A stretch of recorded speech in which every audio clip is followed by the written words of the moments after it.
¿Ven la diapositiva?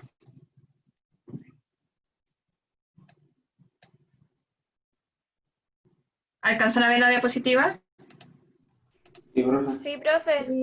Ya, súper. Hoy día vamos a revisar lo que es material genético y ciclo celular. Yo sé que se pueden ir generando dudas en cada diapositiva, pero yo les voy a avisar cuando ustedes puedan generar sus consultas, porque si no vamos a ir avanzando muy lento. Y la materia es harta. Entonces, la única forma de que vayamos avanzando, la idea es que si usted tiene dudas, las anote en una parte de su cuaderno y luego yo le voy a dar el tiempo para hacer consultas. Ya no va a ser al final de la clase, pero sí va a ser entre medio de la clase. Uy, perdón. Ahí te silencié por eso, ya, pero no hay problema. Continuemos. Entonces, lo que hoy día vamos a revisar es material genético y ciclo celular. Acá tenemos un problema. Durante los días de verano estamos especialmente expuestos a radiación solar, que afecta principalmente a nuestra piel. Cuando una persona se asolea en exceso, puede causar desde irritación, ampollas y manchas, hasta quemaduras importantes. Pensemos en las quemaduras de la piel. Un tejido formado por células epiteliales. ¿Qué procesos deberían ocurrir para regenerar las células que han sido quemadas por el sol? ¿Cuál va a ser el proceso que debería ocurrir en este caso?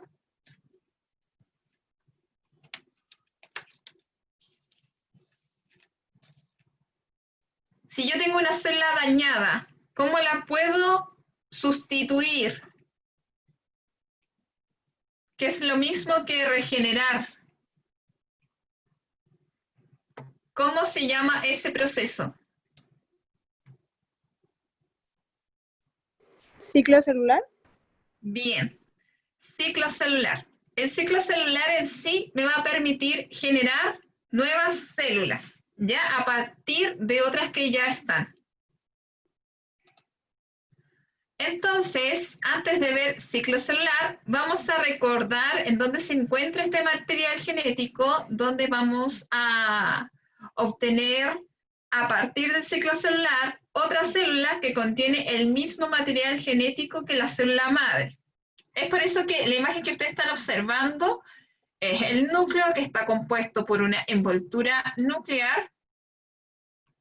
Está compuesto por una envoltura nuclear que lo rodea, un nucleolo que está compuesto mayoritariamente, o sea que no es que esté compuesto, sino que su principal función es participar en la síntesis y maduración del ARN.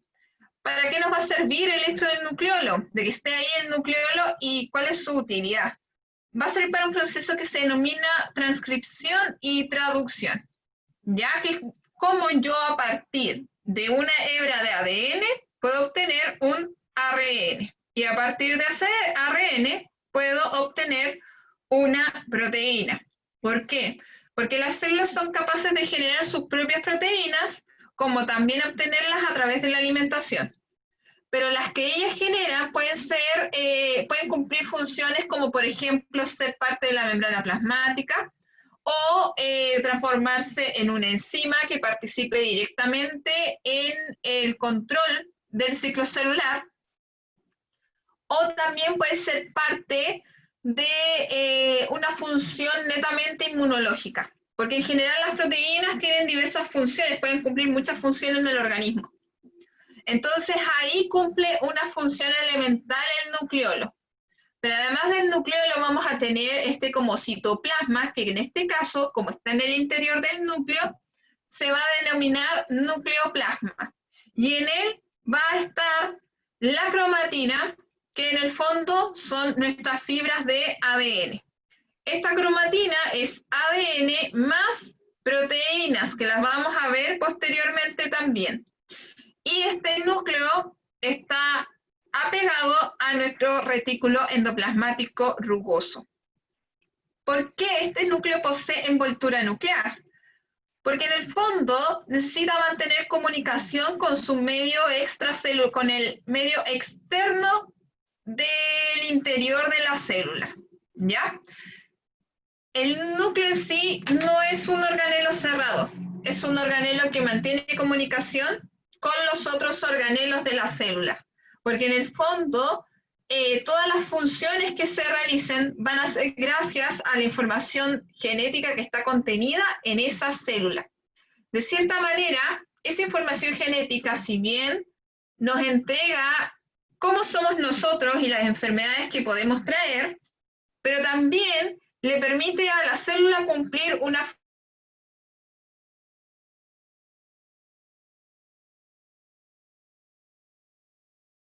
la misma función que una célula neuronal.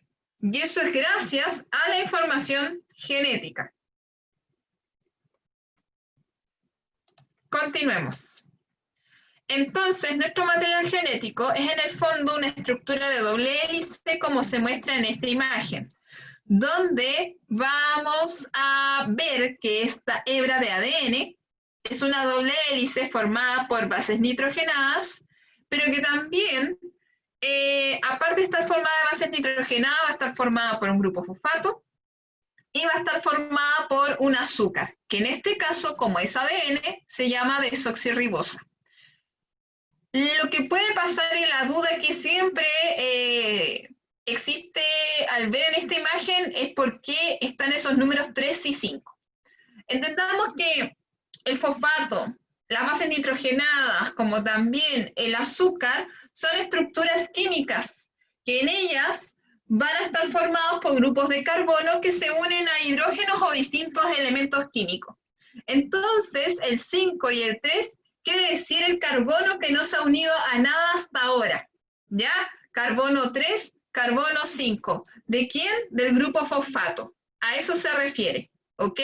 O también puede ser del azúcar, porque va a depender mucho cuál es la unión que se genere entre un nucleótido y otro, que lo vamos a zanjar en la imagen que viene después, ¿ya? Pero al decir que es 3' de 5', nos da a entender que esta hebra es en el fondo antiparalela. Quiere decir que tengo una hebra que empieza en 3' y que si yo continúo y sigo el camino de esta hebra, me voy a dar cuenta que termina en 5'. Pero tengo una hebra paralela a ella que empieza en 5' y que si yo continúo el camino de la hebra 5', me voy a dar cuenta que termina en 3'. Por eso se dice que no es paralela, es antiparalela. Ahora, esta hebra de ADN va a estar formada por su unidad, que son nucleótidos, pero no uno, sino que varios. Y cada nucleótido está compuesto de una base nitrogenada, un grupo fosfato y el azúcar. Y estas hebras de ADN van a determinar en el fondo nuestra información genética. Los científicos más relevantes para el descubrimiento del material genético fueron Franklin y Wilkie, que trabajaron juntos, Chargaff, que tuvo mucho que ver con el descubrimiento de las bases nitrogenadas, mientras que Watson y Crick determinaron la estructura y la conformación y la forma que tiene este ADN de doble hélice, como se visualiza en esta imagen a su mano derecha abajo, ¿ya? Acá está más específico lo que expliqué anteriormente. Como tengo niños de ciencia de la salud, esta imagen ya la vimos en la mañana, pero la vamos a volver a ver porque sé que hay varios niños que no tienen ese ramo. Entonces, acá tenemos una hebra de ADN. En el centro van a estar las bases nitrogenadas. Estas bases nitrogenadas, que es la estructura que ustedes ven acá, esta base nitrogenada en el fondo está compuesta por, puede ser una adenina, una citosina, guanina o timina. Y además hay que señalar que acá hacemos una diferencia entre estructuras que son purinas y pirimidinas, ¿ya? La adenina siempre, pero siempre se va a unir con timina. Y esto que se genera acá es un puente de hidrógeno doble, ¿ya? Mientras que la unión entre la guanina y la citosina va a generar un puente de hidrógeno triple. Eso quiere decir que si yo a ustedes les pregunto, ¿cuál es la unión más fuerte? ¿Entre adenina, timina o entre guanina y citosina? ¿Cuál es la unión más fuerte? ¿Entre guanina y citosina? Perfecto, entre guanina y citosina, porque ellas presentan un triple enlace, ¿ya?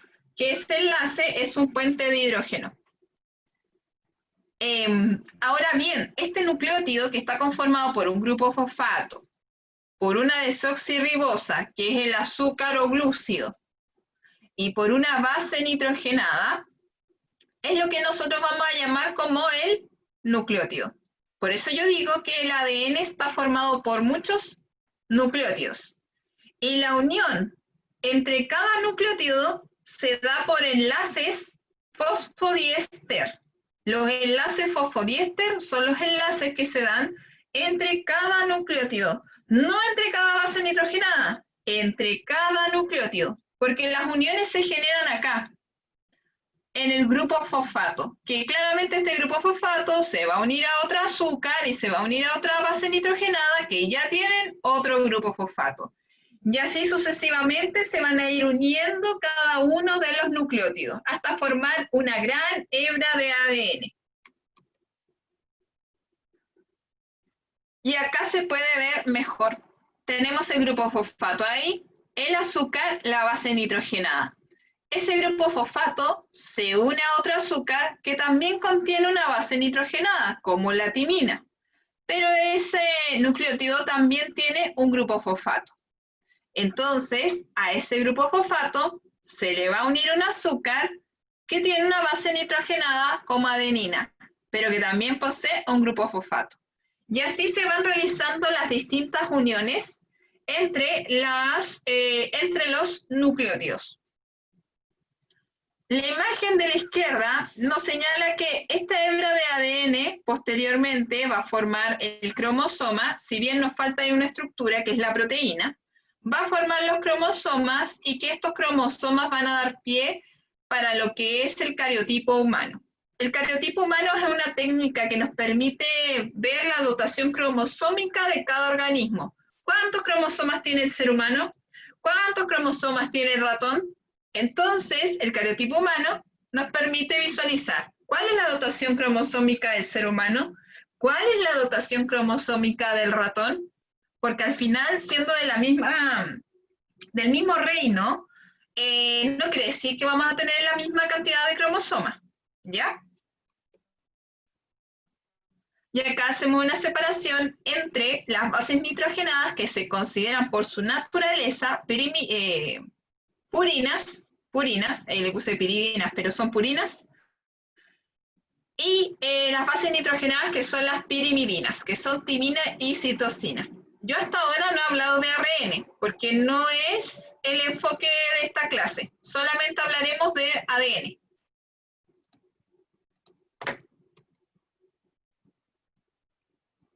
Y esto es lo que les quiero mostrar. Anteriormente estuvimos viendo lo que era nuestro ADN y cómo se ordenaba nuestro ADN.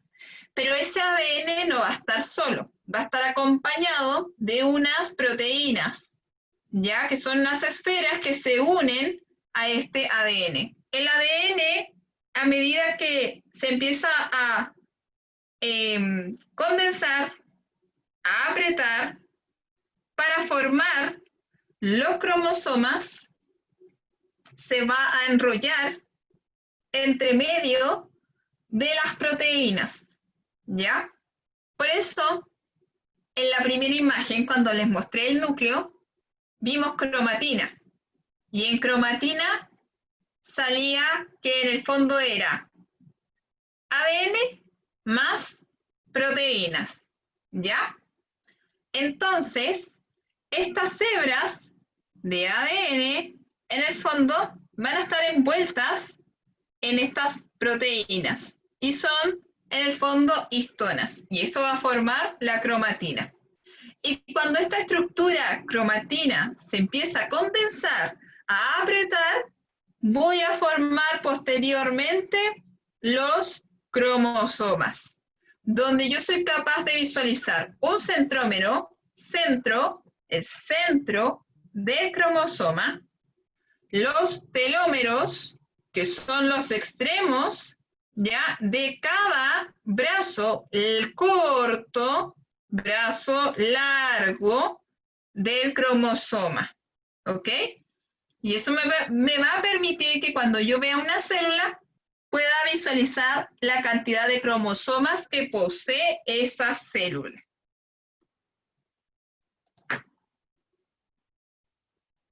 Y acá se puede ver mejor. Estas estructuras que están acá son las histonas. Y el ADN se envuelve entre medio de las histonas, ¿ya? La imagen que ustedes tienen a su mano derecha, hacia arriba, es una célula de catáfilo de cebolla. Tú sacas una tela muy delgadita y la ves bajo el microscopio.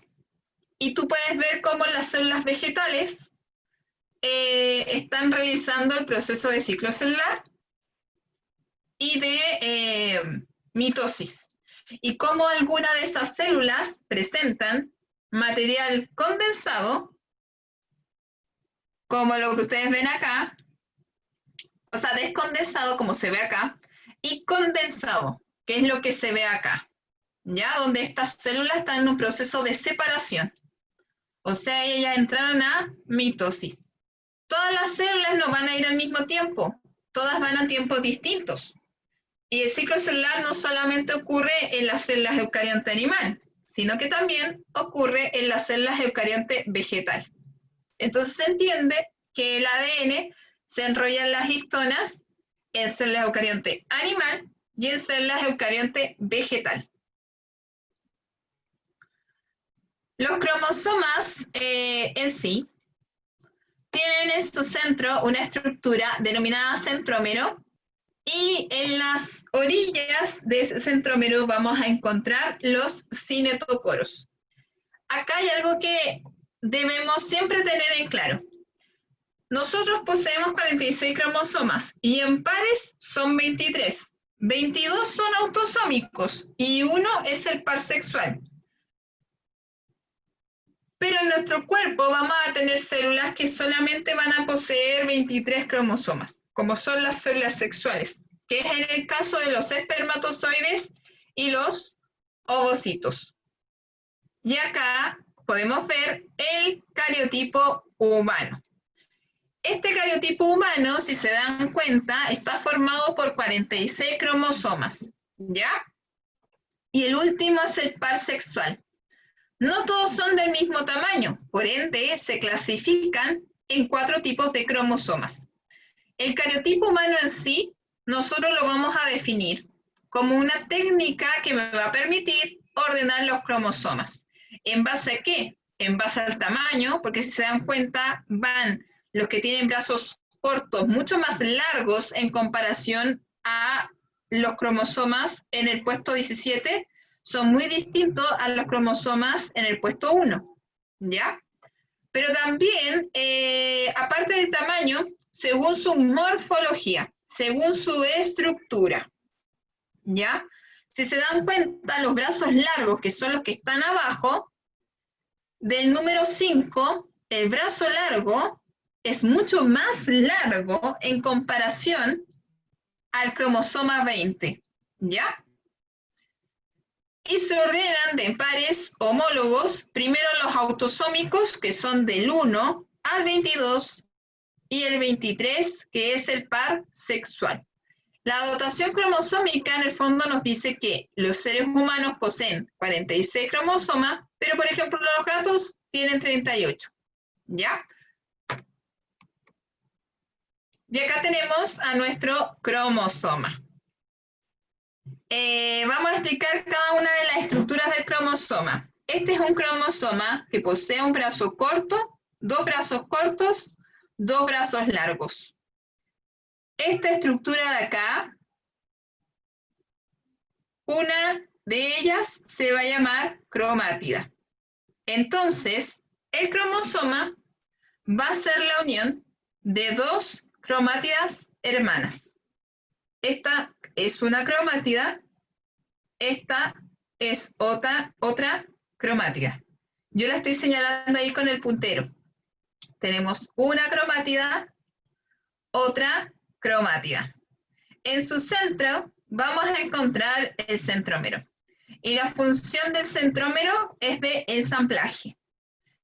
Acá vamos a contener unas estructuras que se llaman cinetocoro. Estos cinetocoros van a permitir la unión de proteínas para que estas cromátidas hermanas se puedan separar en el proceso de mitosis y de meiosis. Además, este cromosoma va a estar formado por los telómeros, que son zonas que contienen material genético, pero que está encargado de la estabilidad estructural de este cromosoma. ¿Ya? Y vamos a decir que cada una de nuestra información genética, enfermedades, características físicas, van a estar en cada una de estas partes del cromosoma. ¿Ya? Además, vamos a tener estas estructuras que son los satélites que presentan genes que van a codificar ARN, que me va a ayudar para lo que les dije anteriormente, para la síntesis de proteínas. Y esas bandas son no solamente una, sino que yo voy a encontrar que este cromosoma va a estar lleno de bandas, porque cada banda es una característica mía. Eso es en el fondo cada banda. ¿Los brazos cortos y los brazos largos pueden variar en tamaño? Sí, porque si yo veo el cariotipo humano, me doy cuenta que los brazos cortos y largos pueden variar. ¿Ya? Algunos son más grandes, otros son más pequeños. La posición también del cinetocoro me permite clasificar a los cromosomas. ¿Cómo se visualiza en la imagen que vamos a ver? A ver, creo que la puse acá. Aquí está. Y me permite distribuirlos en telocéntricos, que es en este caso donde los brazos cortos no se alcanzan a visualizar, pero sí los brazos largos. Estos son cromosomas telocéntricos. Este cromosoma de acá es un cromosoma acrocéntrico. Si se dan cuenta, tiene bastante marcado parte de los telómeros, formando satélites, y aquí tenemos nuestro centrómero. Pero los brazos cortos igual siguen siendo más cortos de lo normal. La letra C ya se ve un cromosoma dentro de lo que podemos encontrar. La gran mayoría de los cromosomas son submetacéntricos. Y luego tenemos un cromosoma donde las bandas cortas, o sea, los brazos cortos y los brazos largos son más o menos de un tamaño parecido, que son los metacéntricos. Entonces, ¿qué va a suceder? La posición del centrómero, como también el tipo de brazo, el tipo de tamaño de brazo corto y largo, me va a determinar el tipo de cromosoma que es y cómo los voy a ordenar en el cariotipo humano. ¿Ya? Ahí vamos a enlazar tres conceptos. Ahora, estos cromosomas se pueden separar en conceptos que siempre vamos a estar hablando constantemente en ciclo celular. Uno de los primeros conceptos es el concepto de cromosoma homólogo. Cuando yo hablo de un cromosoma que es homólogo, digo que en el fondo es un par de cromosomas que presenta un mismo tamaño y también una misma forma. Como nos dice acá, suele tener igual disposición de secuencias de ADN de un extremo a otro y por ello de genes, los cuales no significa que llevan la misma información genética. Entendiendo que cada cromosoma viene uno de la madre y el otro del padre. Los cromosomas autosómicos son en el fondo cromosomas que conllevan la información genética, exceptuando los cromosomas sexuales, que nos van a determinar el sexo de una especie, si va a ser hombre o va a ser mujer. Entonces ahí hay que hacer una diferencia entre cromosoma homólogo, cromosoma autosómico y cromosoma sexual. Hasta aquí. ¿Hay dudas? ¿Dudas, consultas? Profe, ¿Dudas? Dígame. ¿puede repetir el autosómico, por fin? Autosómicos son todos los demás cromosomas que presentan la información genética. Ya. No tienen un efecto en el sexo del individuo.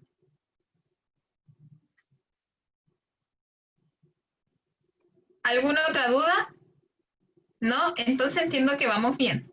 Ya, si tienen dudas, yo puedo volver a repetir y lo puedo explicar de otra manera. Las mutaciones. Bueno, ustedes son expertos en mutaciones en realidad, pero las mutaciones génicas se pueden dividir en 3.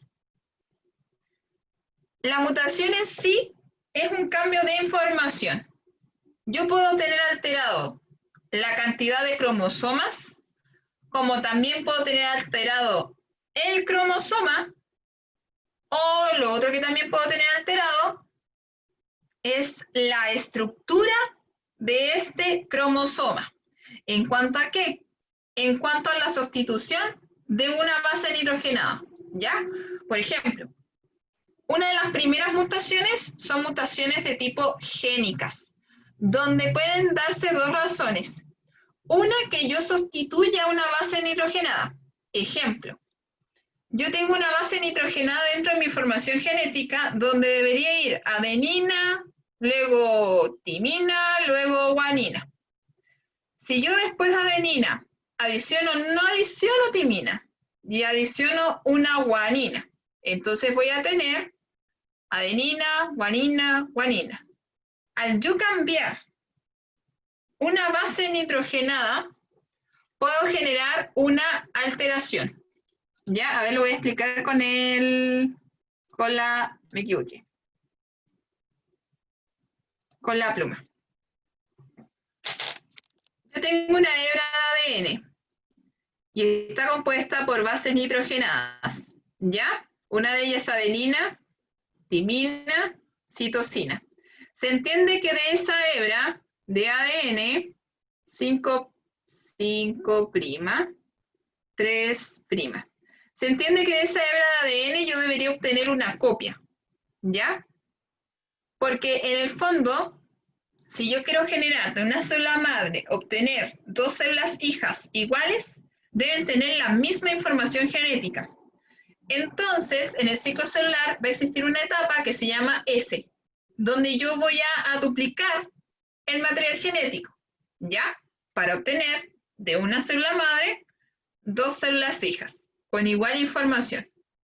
Eso quiere decir que cuando yo duplique el material genético, si yo tengo adenina, ¿qué es lo que cuál es su complementario? La adenina, ¿a qué va?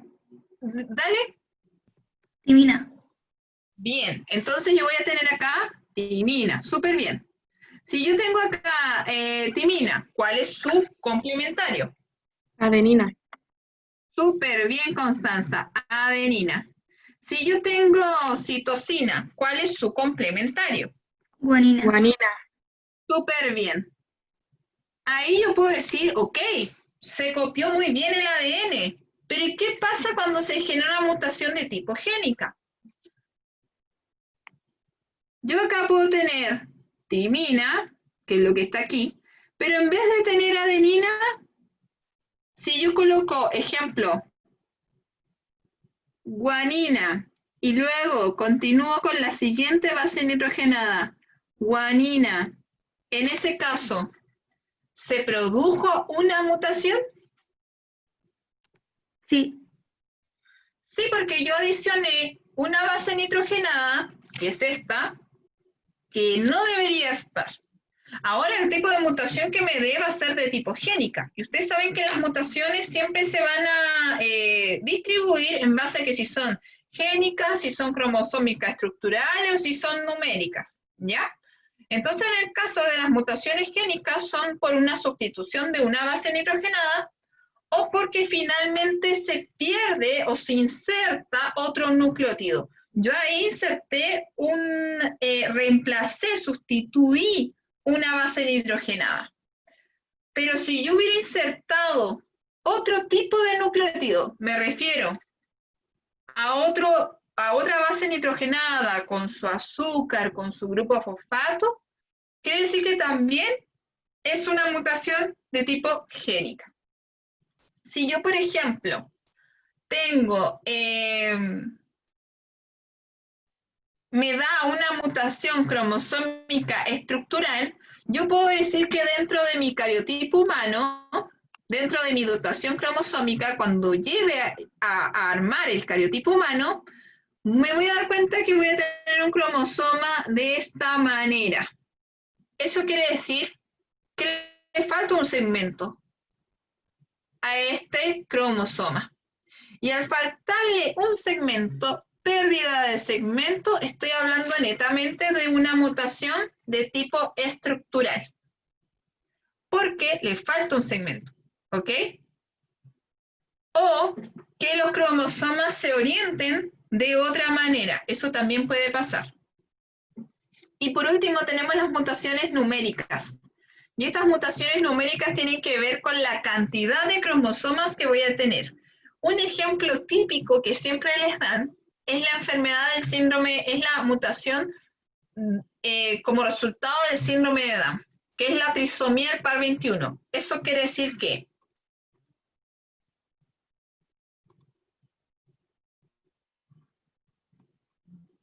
aquí está.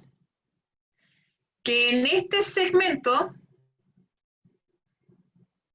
yo tengo otro cromosoma más. Y al tener otro cromosoma más, es un tipo de mutación numérica que me da como resultado el síndrome de Down. Muchas de las mutaciones pueden generar un efecto negativo en el individuo, como hay otras que no generan ningún efecto. El hecho de que el lóbulo esté apegado a este sector o esté más suelto también es un tipo de mutación. La forma de la lengua, si tú la tienes un poco más salida y te alcanzas a tocar la nariz, que a veces pasa, o es un poco más corta, también es un tipo de mutación, ¿ya? Entonces hay mutaciones que sí generan un efecto negativo, pero hay otras que no generan ningún efecto negativo. La gran mayoría de la evolución en el ser humano se dan porque en el fondo son mutaciones que se van dando en el tiempo, son cambios en la información genética, en el material genético. Otra diferencia que también debemos hacer es entre genotipo y fenotipo. Genotipo, entendiendo como un conjunto de genes, que en el fondo son nuestra información genética. Un ejemplo claro es lo que tenemos acá. Esto nos determina los grupos sanguíneos, ¿ya? Si yo quiero saber si una persona de grupo A, ¿cómo debería tener el grupo A en su información genética? Entonces me voy a dar cuenta de que en una cromática tiene para el grupo sanguíneo A y en la otra cromátida de su par homólogo tiene también para el cromosoma, para ese tipo de característica. Entonces quiere decir que esta persona, que es de genotipo AA, va a dar como resultado este grupo sanguíneo A, ¿ya? Los grupos sanguíneos vienen determinados en los genes de las personas, ¿ok? Por si acaso. Si este individuo que es grupo O, yo me voy a dar cuenta que en sus genes voy a tener determinantes para el grupo O. Voy a tener bandas para el grupo O. Entonces, el genotipo se entiende como la información que está en nuestros genes, en nuestros cromosomas, y que van a determinar las características de un individuo, que en el fondo esas características es lo que nosotros vamos a llamar como el fenotipo. Pero vamos a decir que el fenotipo es una interacción entre genotipo y ambiente. Yo le decía a los chiquillos de ciencia de la salud que hay enfermedades que yo puedo tener en mi genotipo, pero que va a depender mucho de cómo afecte el ambiente. Y una de las cosas que hablamos es sobre la nutrición. Si yo tengo un padre y una madre que son obesos, ¿ya? Porque así se llama nutrición por si acaso, no estoy siendo ofensiva. Son obesos. ¿Yo puedo tener un hijo que sea obeso? No que nazca obeso, pero que sea obeso. ¿Puedo tenerlo? ¿Se puede dar? Sí. Sí. Exactamente, se puede dar. ¿Pero de qué va a depender? De esto. ¡Oh! Se me cambió. Va a depender del medio ambiente donde esté ese individuo. Él puede tener factores que influyen en sus genes para que él sea un individuo obeso, porque los tiene, sus padres son obesos. Pero va a depender mucho del medio, porque si él decide, y él está en un medio donde en el fondo genera hábitos de vida saludable, claramente él no va a ser obeso, pero puede ser propenso, sí, puede ser propenso, pero no va a ser obeso, porque su medio influyó en su genotipo.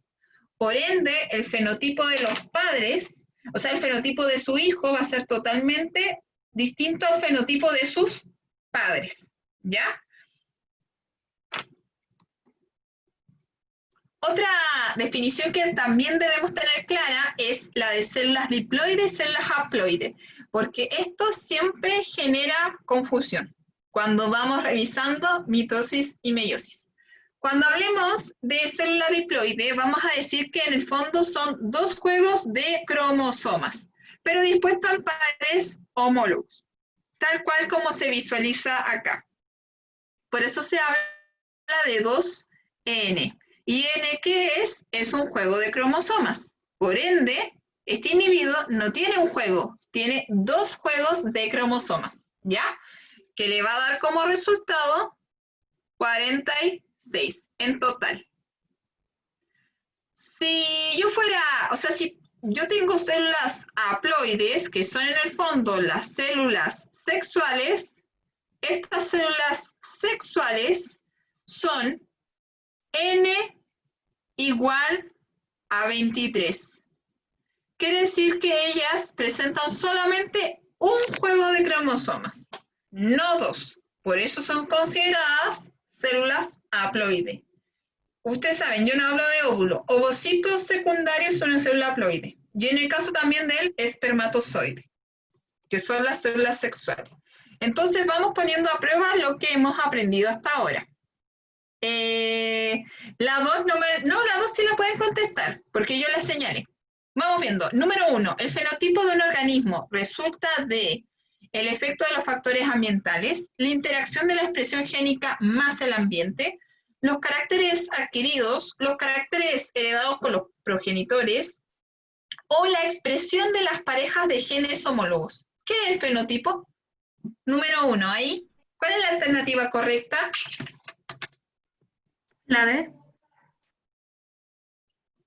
No te entendí si D, dedo, B, B burro. de bueno. B de bueno. ¿B de bueno? Ya. Sí, es efectivamente la B. Porque en el fondo el fenotipo es una interacción entre el medio ambiente y los genes. Súper bien. Número 2. ¿En qué fase del ciclo celular tiene lugar replicación del ADN? Entendamos replicación como la copia de la información genética. Eso es, ¿en qué lugar se da? ¿Dónde se da?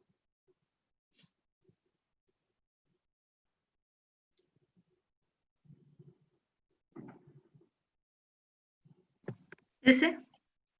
Bien. En fase S. ¿Ya? Si no lo supieron, no importa. Lo vamos a volver a revisar en esta clase. El centro de los cromosomas se denomina, que yo sé que esta la sabe Flores. ¿Cómo se denomina el centro de los cromosomas? El centro. Ahora sí, profe.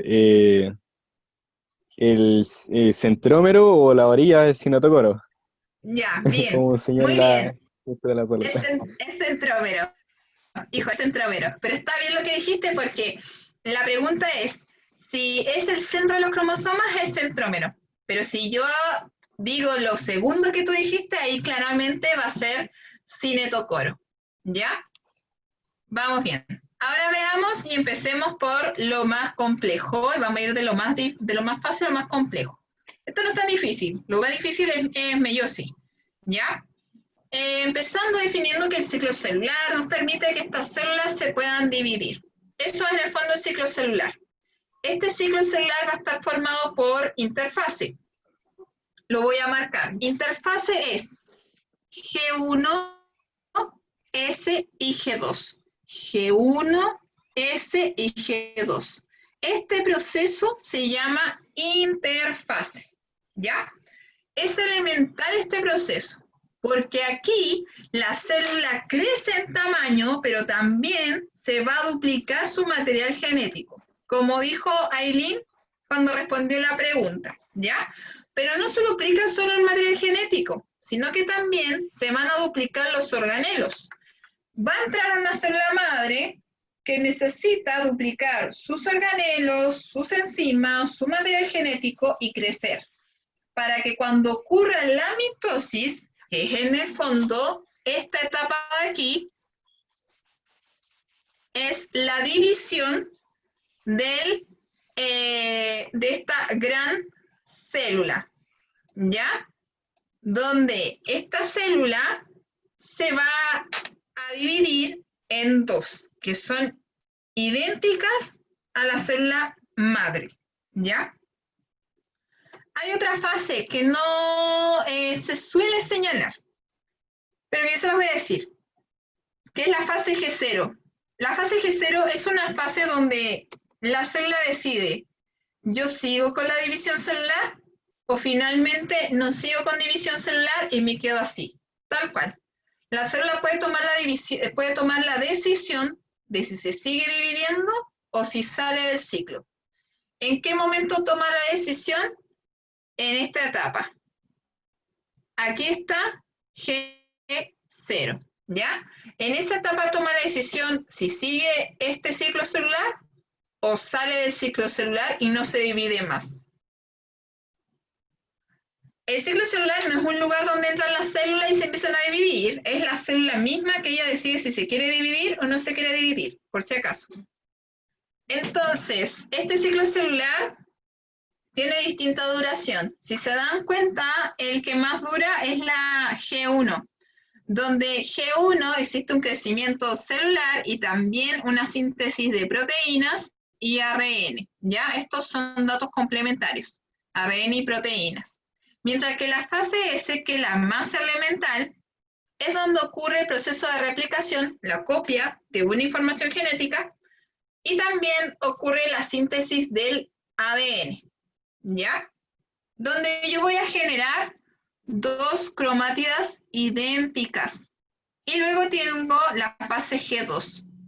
Es una fase sencilla, donde solamente va a suceder que esta célula, después de haber duplicado su material genético, sus proteínas, sus organelos y su ARN, va a empezar a aumentar de tamaño, va a empezar a crecer, pero también el material genético se va a condensar, se va a apretar, ¿ya?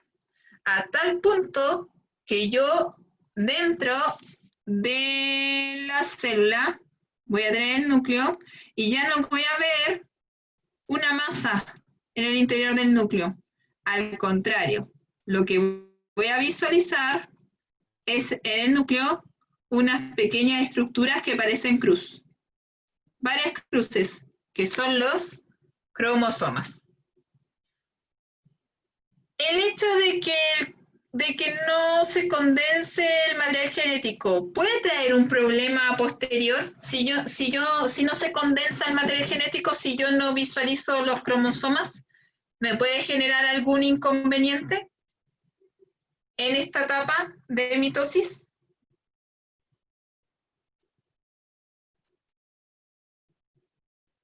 ¿Se puede generar algún problema si yo no condenso el cromosoma? ¿Puede pasar algo? ¿Podría suceder alguna situación puntual en la mitosis?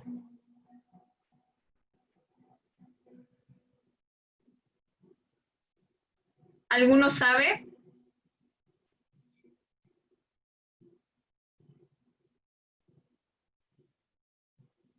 Los voy a poner en esta situación. Cuando yo realizo mitosis, yo puedo visualizar el movimiento de los cromosomas y yo puedo saber cuáles van hacia una célula y cuáles van hacia otra célula. Si yo no visualizo los cromosomas y solamente veo una masa, que en el fondo es la cromatina, que es la cromatina, ¿qué pasaría? ¿Qué puede pasar con la mitosis? ¿Qué puede suceder? No se podría identificar. Ya, ¿y qué yo no podría identificar? El orden de los cromosomas. Bien, arriesgada, me gusta, muy bien, te tienes que arriesgar. No puedo identificar el lugar de los cromosomas, pero más que el lugar, yo no voy a identificar a dónde están. ¿Cuántos cromosomas están yendo hacia un polo y cuántos cromosomas están yendo hacia el otro polo? Entonces, eso también puede dar pie para una mutación. Por eso es tan relevante estas tres etapas. Primero, porque me ayudan a que yo pueda tener dos células hijas iguales. Pero lo segundo es que me permite saber cuántos cromosomas estoy colocando de un lado al otro. Cuántos cromosomas tengo en total para hacer una división equitativa de los cromosomas. ¿Ya? Entonces, después de este proceso de interfase, vamos a tener la segunda etapa que se llama mitosis y la siguiente etapa que solo lo hacen las células sexuales que se llama meiosis 1 y meiosis 2. ¿Ya? El proceso ocurre así. Tengo G1, S, G2. Esto es interfase. Luego de la G2 voy a tener mitosis, donde yo puedo visualizar que esta gran célula se va a dividir en dos células. En G1 ocurre la duplicación de los organelos, enzimas, proteínas y ARN. En S ocurre la duplicación del material genético. Y en G2 ocurre el crecimiento de la célula y el material genético se empieza a condensar, se empieza a apretar. La regulación del ciclo celular, para que no existan estos inconvenientes de las mutaciones, es gracias a unos factores, promotores se les denomina, factores del ciclo celular. Estas son ciclinas y CDK. Las ciclinas y las CDK en el fondo son proteínas que van regulando todo el proceso del ciclo celular, ¿ya? Acá tenemos distintas células que tienen distintas frecuencias. Eso quiere decir que, por ejemplo, las células mesenquimáticas en desarrollo embrionario, que era lo que estábamos viendo en la mañana para los niños de ciencia de la salud, se replican en menos de 20 minutos. O sea, en 20 minutos yo ya puedo obtener una célula mesenquimática. Las células de la piel, si se dan cuenta, se dividen de 2 a 24 horas. Eso quiere decir que duran un poco más, su duración es mayor. Pero las células del hígado se replican con una frecuencia de una vez cada 1 o 2 años. Por eso, para las personas que presentan cirrosis o problemas con el alcohol, su hígado es muy difícil que pueda generar el ciclo celular suficiente para reemplazar las células que han sido dañadas dentro del hígado, porque su duración es extensa. Yo recién puedo generar otro grupo de células de hígado de 1 a 2 años, y solamente una vez. Mientras que las células neuronales y musculares permanecen en G0 toda su existencia. Eso quiere decir que tú no vas a generar más neuronas, ¿ya? Tú no generas más neuronas durante la vida, ¿ok? Siempre están en G0, siempre están detenidas. No hay más división celular. Y eso es gracias a los factores promotores que ayudan a que estas células hagan sus procesos, que no existan errores en el ciclo celular. Cuando se generan errores en el ciclo celular, nos da pie para los cáncer o tumores, ¿ya? Estos centros de control, complejos CDK y ciclina, los vamos a encontrar, si se dan cuenta, al inicio de G1, terminando la mitosis. ¿Por qué están ahí? ¿Por qué estarán terminando la mitosis estos CDK? ¿Qué pasa en la mitosis? ¿Es la división? Bien, como la mitosis es la división del material genético, por ende, el hecho de que estén estas CDK, que son factores, que son como vigilantes dentro del proceso, ¿ya? Ayudan a identificar, ok, yo tengo dos células hijas, a ver, veamos. ¿Tienen las mismas cantidades de cromosomas? Perfecto. ¿Tienen las mismas cantidades de organelos? Sí. ¿Y tienen la misma cantidad de proteínas? Sí. Entonces se puede seguir dividiendo o simplemente vayan a cumplir su función. Pero si, por ejemplo, revisa y ve que no tiene la cantidad de cromosomas que debería tener, dice, ok, esta célula pasa a apoptosis, o sea, muerte celular programada. Esta célula se elimina. Porque si esta célula, que no tiene la cantidad de cromosomas que debería tener, sigue realizando ciclo celular, voy a tener puras células mutadas y por ende puedo llegar a generar tumores que posteriormente se transforman en los cánceres. Siempre el proceso de apoptosis, de eliminación celular, por daños, etcétera, debe generarse un equilibrio, ¿ya? Debe existir un equilibrio. Entonces, acá tenemos una célula normal que ha sido dañado su ADN, se va a apoptosis, o sea, se muere esa célula. Se genera una muerte celular programada y se activan ciertos factores para eliminar a la célula. Pero en las células cancerosas, que también tienen su información genética dañada, muchas de ellas se siguen dividiendo y generan los tumores, ¿ya? Acá tenemos una serie hipotética de mutaciones que llevan al cáncer. Primero tenemos una mutación inicial, luego tenemos una mutación que se vuelve a activar y posteriormente tenemos otra mutación. Estamos hablando de distintas células que cada vez que mutan van generando más mutaciones en sí mismas y por ende me van a provocar células cancerosas. Y cuando yo les digo un equilibrio, les digo un equilibrio en cuanto a la división de células que se generan y en cuanto a la muerte celular de células que se producen en el cuerpo. En mi cuerpo se tienen que ir muriendo células porque muchas de ellas se regeneran.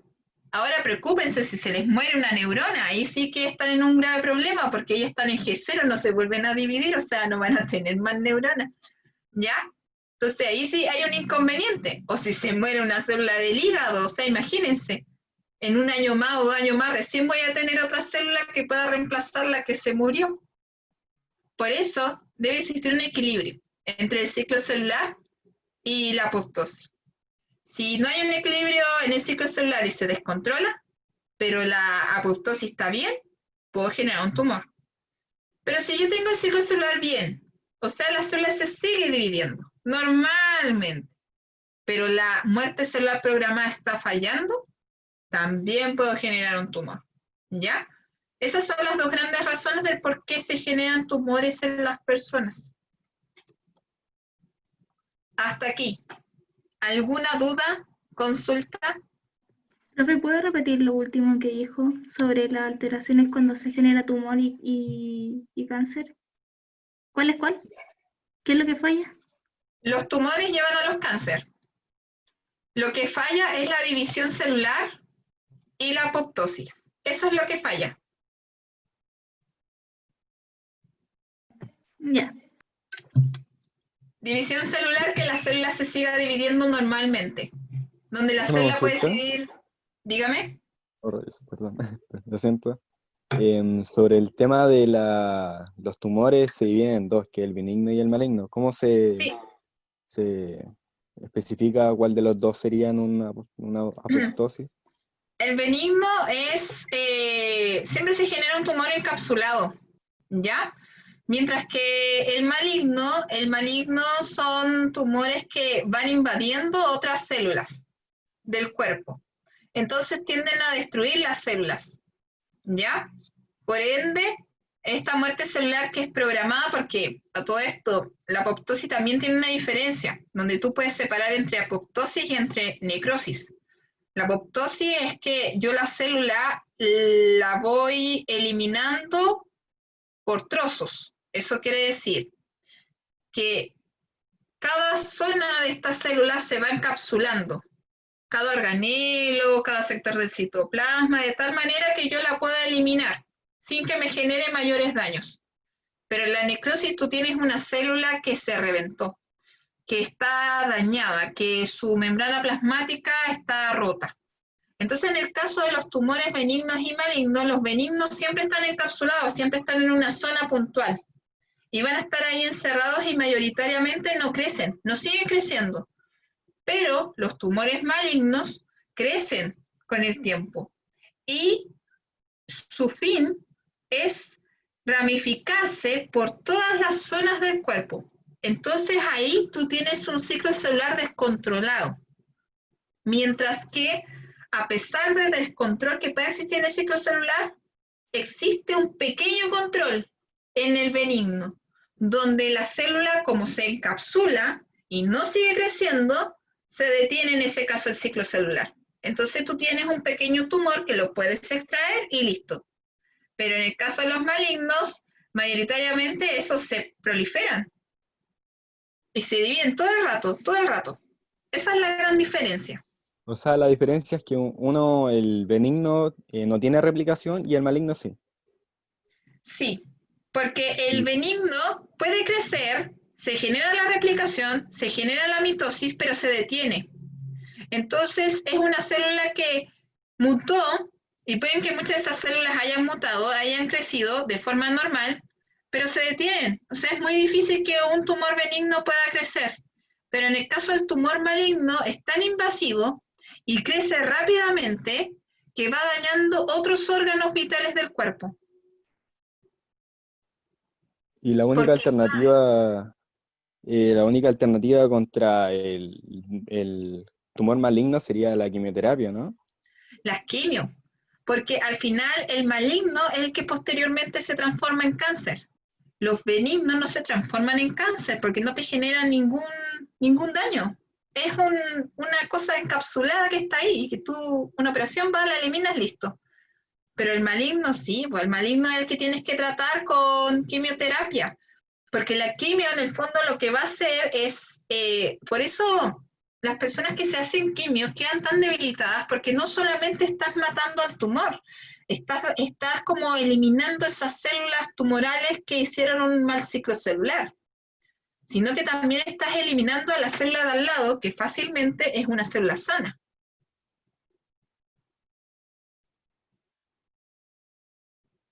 Me quedó muy claro, profe. Muchas gracias. ¿Profe? De nada. Dime.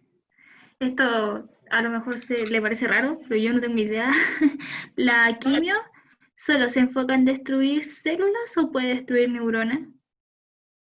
No, las quimios destruyen células, pero también puede destruir neuronas. Va a depender mucho de dónde se genere el tumor, porque hay tumores cerebrales, hay tumores que dan en las mamas, están los tumores testiculares, como estoy hablando justo de los dos.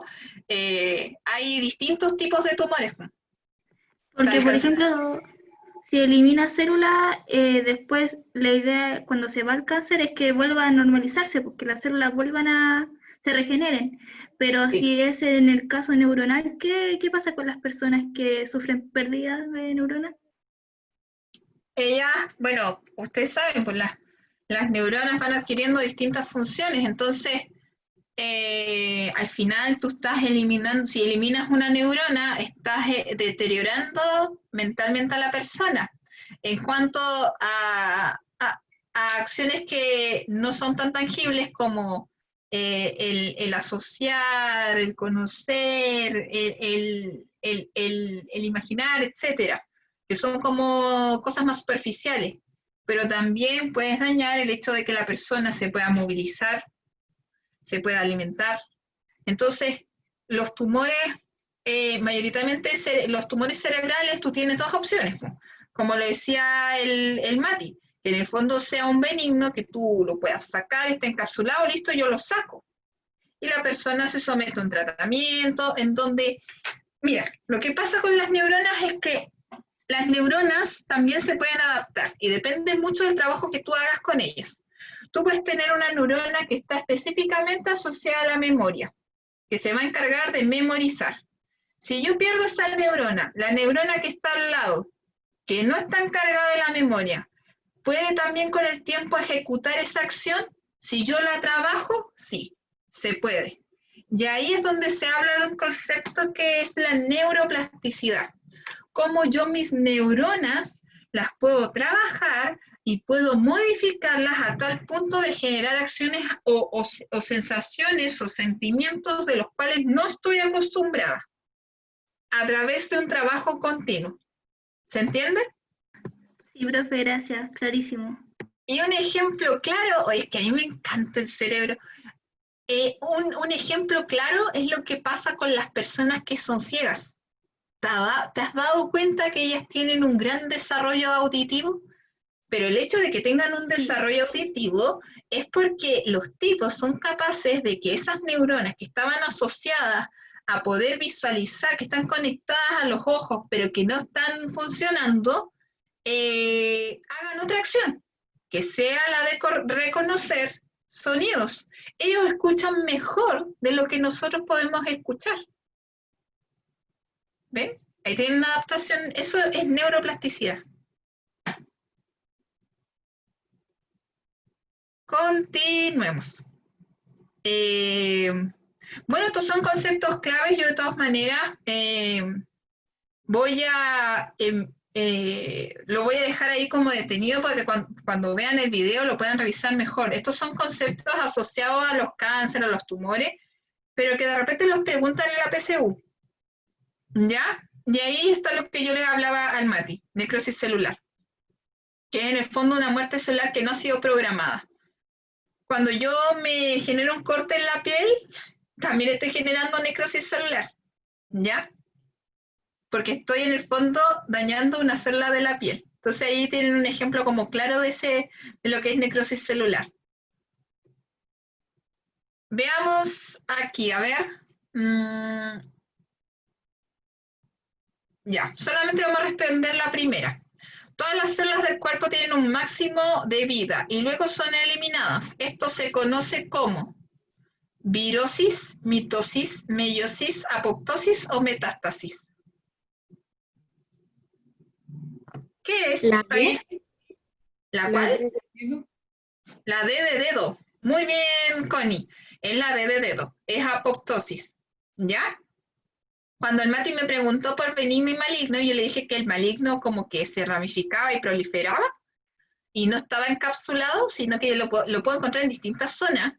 Al encontrarlo en distintas zonas y ya es cáncer, el cáncer tiene dos opciones, que tú lo puedas ir eliminando de a poco por distintas operaciones, vas sacando un poco de esos tumores que se van generando, o la otra opción es que se haga metástasis. Y cuando hay metástasis ya no hay nada que hacer. Porque eso quiere decir que el cáncer en sí ha invadido mucho las distintas zonas del cuerpo. Y cuando ha invadido zonas que son tan primordiales como sistema cardiovascular, sistema neuronal o sistema respiratorio, ahí se hace más difícil que una persona pueda mejorar. Continuemos.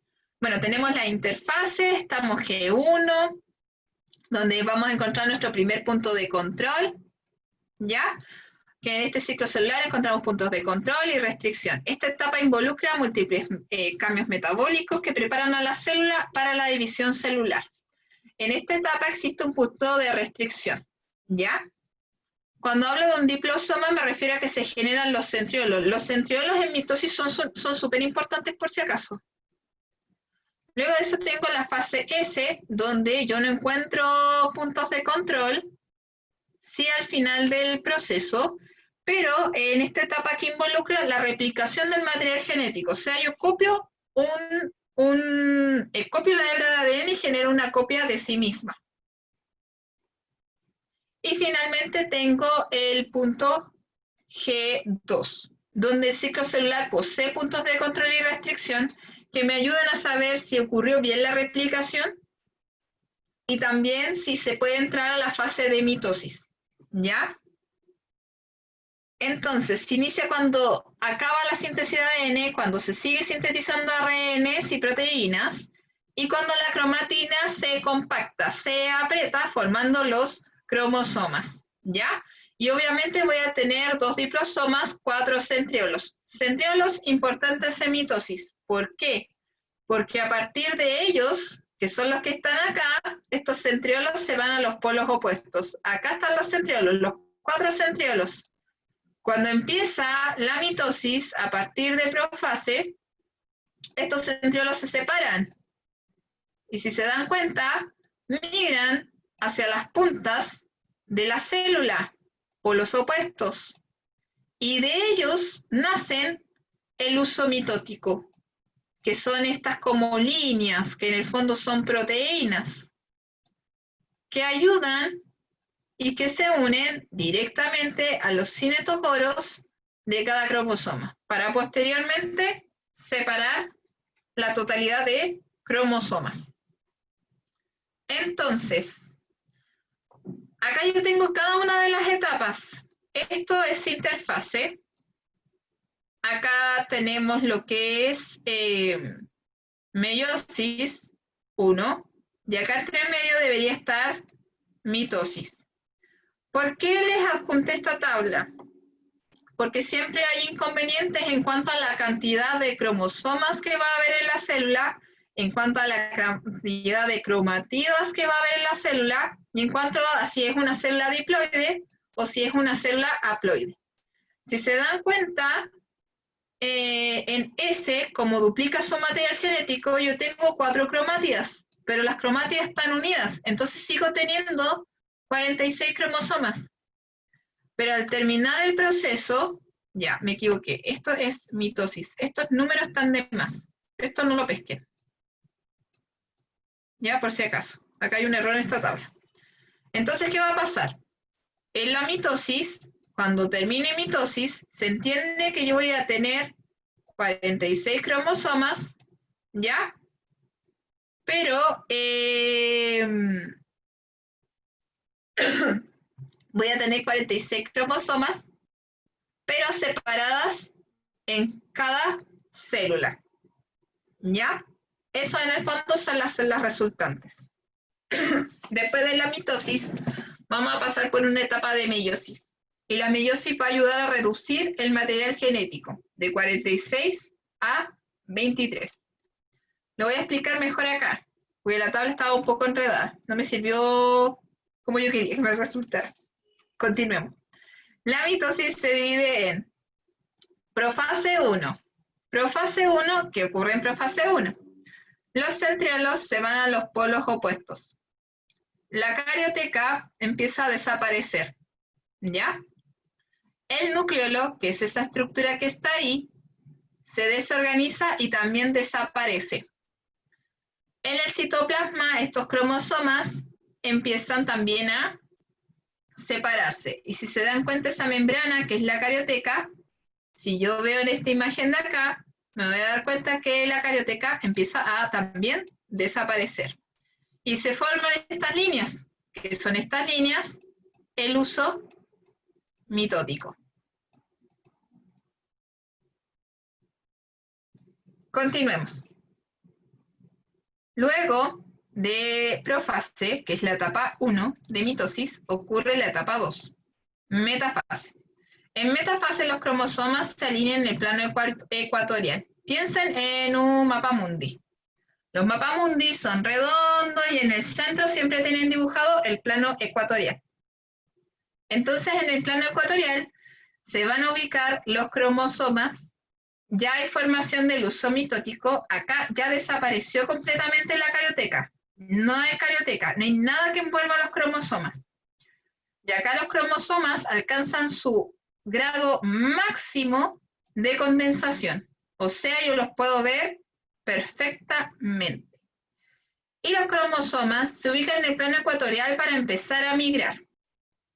Pensemos que los centriolos son en el fondo personas que están tirando la cuerda. ¿Por qué están tirando? ¿Qué cuerdas están tirando? El uso mitótico. El uso mitótico son las cuerdas que están tirando. Y al tirar esas cuerdas están provocando que estas cromátidas de a poco se empiecen a separar, ¿ya? Y van a migrar hacia los polos opuestos. El uso mitótico, si yo lo veo ampliamente, me voy a dar cuenta que está formado por distintas proteínas. Tenemos los microtúbulos cinetocóricos, que son los que están acá unidos directamente a los cinetocoros, ¿ya? O sea, a los cinetocoros. Tenemos otros microtúbulos, los microtúbulos polares, que están alrededor de los cromosomas. Y finalmente, vamos a tener los microtúbulos astrales, que van hacia los costados de los centrómeros, de los centriolos, o centrosomas también. Tiene esos dos nombres, ¿ya? Estas estructuras, distintos microtúbulos, forman el uso mitótico.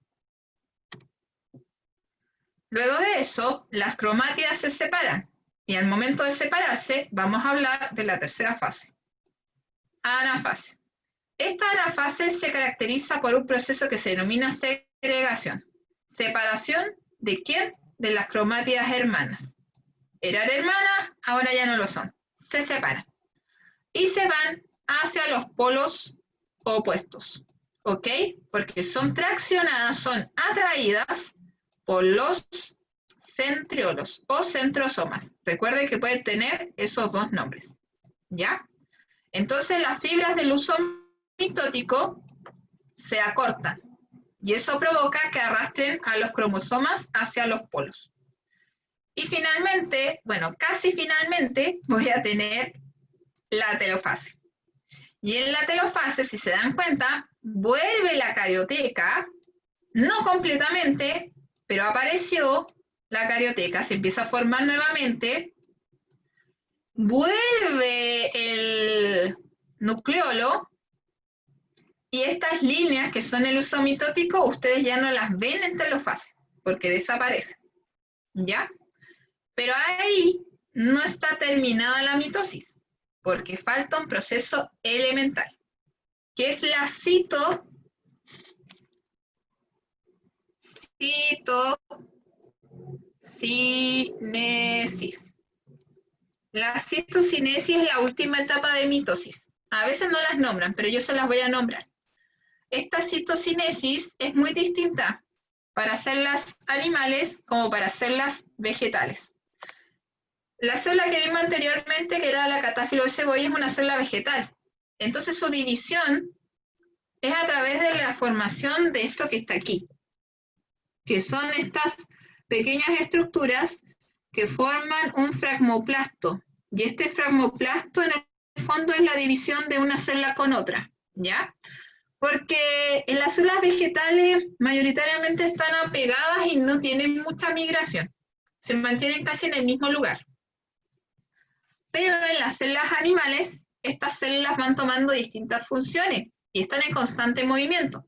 Entonces, lo que se va a formar, que en la imagen anterior se ve, son estas como pequeñas proteínas que se denominan actinas y miosinas, que provocan la división. Se genera un anillo contráctil. Es como que yo la célula la estrangulé, y al estrangularla yo la rompo, y rompo la membrana plasmática. Pero después la membrana plasmática se une, así que no hay ningún inconveniente. Y ahí eso que se forma, esa estrangulación, que va formado por proteínas de actina y miosina, se denomina anillo contráctil. Por eso las citocinesis, las dos cambian, son totalmente distintas. Pero todo lo que es profase, metafase, anafase y telofase es lo mismo. Exactamente lo mismo, para célula animal y vegetal. Esto es lo único distinto, ¿ya? Bueno, este era un ejercicio, yo se los voy a dejar, ¿ok? Para que ustedes lo puedan realizar. pero por el tiempo nosotros no lo vamos a poder hacer porque son las 6:20. Y ya me estoy alargando demasiado.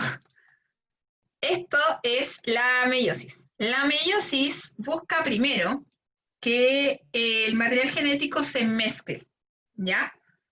Si ustedes revisan los ovocitos de una mujer con los espermatozoides de un varón, se van a dar cuenta que la información genética es parecida, pero no es la misma. No es 100% la misma, ¿ya? Por eso usted no es una copia fiel de su hermano. Y en muchos casos, menos mal que no lo es. Pero en el fondo, en la meiosis busca eso, la permutación cromosómica, generar descendencia. Por eso el material se mezcla, mientras que la meiosis 2 ayuda a la reducción del material genético. Entonces va a provocar que este material genético se reduzca en cantidad, o sea, desde 46 cromosomas yo voy a tener 23 cromosomas. Y eso me va a dar origen a las células haploides, ¿ya? Todas mis células son diploides, pero cuando pasan a meiosis 2, al terminar, se transforman en células haploides, por la cantidad de cromosomas que tienen. Entonces revisemos meiosis 1. Las profases, metafases, anafases y telofases son tal cual que en el proceso de mitosis. Pero en meiosis 1, lo más elemental es la profase 1. ¿Por qué? Porque acá se genera la permutación cromosómica, lo que nosotros llamamos como entrecruzamiento, crossing over, ¿ya? Ese crossing over genera uniones, quiasmas, entre los cromosomas, ¿ya? Estos quiasmas, que son pequeñas uniones entre los brazos cortos y largos de cada uno de los cromosomas, permite que el material se mezcle al momento que se separe, ¿ok? Por eso es tan elemental la profase 1. Y se divide en leptoteno, que es la condensación de los cromosomas, cigoteno, que es cuando los cromosomas homólogos se asocian y establecen esta sinapsis, esta unión, estos quiasmas, el paquiteno, que es la formación de los quiasmas, o sea, ya está terminando este proceso de unión, que es ahí donde se genera el crossing over. Luego tengo el diploteno, que es la separación de estos cromosomas homólogos, pero siguen unidos por los pequeños quiasmas.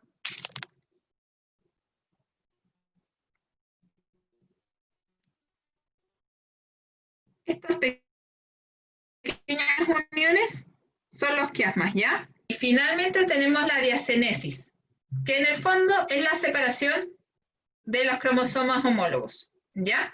No es que se separen las cromátidas, se separan las uniones, se separan los quiasmas. Entonces me genera cromosomas con informaciones totalmente distintas.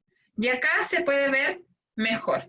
Cromosomas homólogos que posteriormente se unen, forman los quiasmas, y acá vemos cómo este cromosoma azul queda con parte del material genético del cromosoma rojo. Y cómo este cromosoma rojo queda con parte del material genético del cromosoma azul, ¿ya? Y ahí están los quiasmas. Y este es un cromosoma de verdad, que se vio a través de la microscopía electrónica. Y eso ayuda a generar permutación cromosómica. La metafase es exactamente lo mismo que la metafase en mitosis, ¿ya? Donde se alinean en el plano ecuatorial, aparece el uso mitótico, los tracciona hacia los polos opuestos. Y la anafase también es exactamente lo mismo. Se tiran los cromosomas, no las cromátidas, las cromosomas hacia los polos opuestos. Y la telofase vuelve a aparecer el cariotipo, vuelve a aparecer el nucleótido, pero yo obtengo dos células que son no haploides, dos células que son diploides, pero con materiales genéticos totalmente distintos, ¿ya? Esa es la gran diferencia. Y hay un proceso también de citocinesis que me ayuda a separar las células. Y en la meiosis 2, que es mucho más fácil que la meiosis 1, es solamente la reducción del material genético, ¿ya? Aquí también hay una interfase, por si acaso, interfase 2.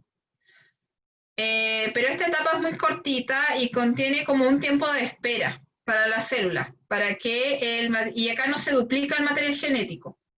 Es solamente un momento de espera. Se entra a profase 2, la cromatina se vuelve a condensar, la envoltura nuclear se desorganiza, desaparece, la carioteca desaparece, los centriolos se duplican y comienza a aparecer el uso mitótico. Luego tengo la metafase 2, donde en esta etapa los cromosomas están formados por 2 cromátidas, se ubican en el plano ecuatorial, y el uso meiótico, no mitótico, meiótico, se une a los cinetocoros.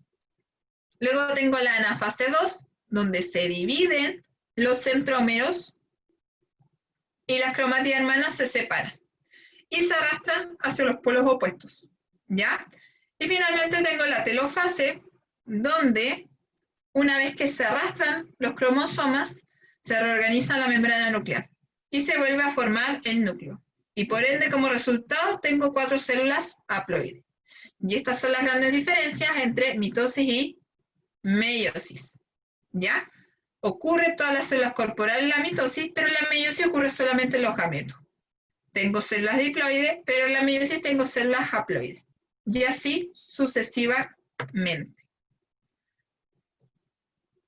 Y esta igual es una actividad que se las dejo para que ustedes puedan practicar.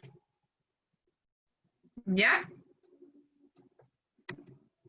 Y eso es todo.